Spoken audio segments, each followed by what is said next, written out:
And then I wound up in the restaurant business, and I worked for Del Taco Restaurants for about 11 years as a district manager or district director, managing several units. And then they closed, and I went to work for Jiffy Lube. I worked for Jiffy Lube. I was in the system about 12 years, 5 of those years as a regional director of franchise operations. I managed the relationship between the franchisee and the franchisor. And then we bought 2 stores from one of our existing franchisees. And we bought 2 more a couple of years later, and then we sold them about 4 years after that. And I currently work for Georgia Funeral Care here on Main Street, and I've been there a little over a year. I was at Life University for about 10 years, almost 10 years. Ask about it. What were you doing for Life University? Everything I've always done has been managing businesses, and I was managing the operations of the clinic, the outpatient clinic where the general public comes to in for care, and the students are in their last 2 quarters. They're doing their clinicals in that building, and I managed the business end of it. And then someone mentioned the P word, pandemic, and within 3 weeks we sent 4,000 students and 40 employees home, and my job never came back. So I wound up working with Kevin Marcy then at Georgia Funeral Care and love it. I'm the baby of 4 boys, and I had brothers that were 3, 10, and 11 years older than me. And my parents separated and divorced by the time I was in the 1st grade. And that was very unusual for those times. In fact, I went all the way through elementary school and high school without ever having a classmate who didn't have a mom and dad at home. I think in the 5th grade, one of my classmates lost their dad to a heart attack. And in the 10th grade, one of my best friends lost his mom to a disease that neither one of us had ever heard of. It was called breast cancer. But nobody talked about it at that point. But Mom took over. She did what any mom would do. And she stepped into the role of mom and dad, and she raised the 4 of us. She raised us well. I always laugh. I see in the grocery store, I'll be at the store, and parents will be negotiating with their children. And my mother never negotiated. She never you got 2 choices, take it or leave it. It's not a question of what you're going to get if you behave. You know what you're going to get if you don't behave. And she did an outstanding job. She raised us 4 of us by herself.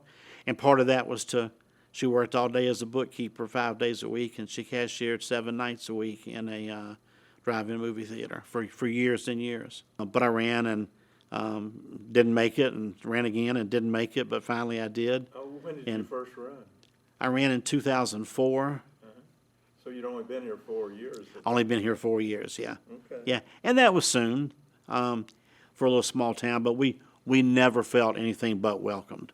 Who did you lose to in 2004? Tim Houston. Oh, really? Yeah. Okay. And then you said you ran again and didn't? Ran in 2007 and lost to Gene Pugliese. Okay. And then I ran in 2011 and tried to unseat a 10-year incumbent and came within 42 votes of doing that, Bob Weatherford. Yeah. And then 2.5 years into that term, Bob resigned to run for county commissioner, and I ran for his seat and finally got it. Well, it sounds like you got along pretty well with those you ran against. Absolutely, yeah. And serving on the city council is absolutely one of the greatest honors of my life, and I have really, really enjoyed it. Yeah. What attracted you to at least Acworth politics? I've always had an interest in government, and I've always had an interest in politics.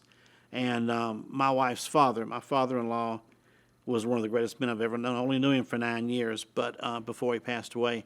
But he served on the city council in the little town that they lived in East Tennessee for 6 years. And Kingston. Oh, really? Over near Harriman, Oak Ridge, over in that area, yeah. Yeah, and I always cringe when people say politics, because I know that by technical definition I'm a politician, but I like to consider myself as a public servant. And it's not a very political position. We all get along well, we work well together, and we've accomplished a lot of good things for the city as a team.